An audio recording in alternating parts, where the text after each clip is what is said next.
అమ్మో, రేపే మనకు పరీక్ష. మనం ఏమీ చదువుకోలేము.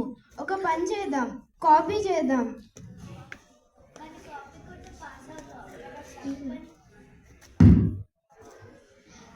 కాపీ కొడితే పాస్ అవుతావు, కానీ అది తప్పు పని కదా.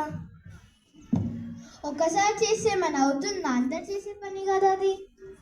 కానీ అందరు చేసే పని తప్పు పని కావద్దు, మంచి పని అయి ఉండాలి. నేను మీ మాటలన్నీ విన్నాను. నీకు ఫస్ట్ ర్యాంక్ రాకపోయినా నిజాయితీలో నీవే ఫస్ట్. నిజాయితీతో ఉంటే మెల్లమెల్లగా అయినా గెలుస్తావు. గురువుగారు, అది నాకు ఒక పెద్ద గెలుపు. నేను రోజు నిజాయితీగా చదువుకుంటాను.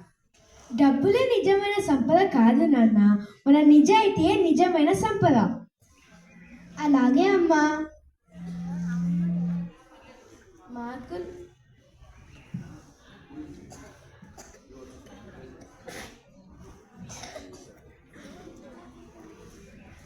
మార్కులు ఈ కాలం మర్చిపోతుంది, కానీ విలువలు జీవితాంతం గెలుస్తాయి.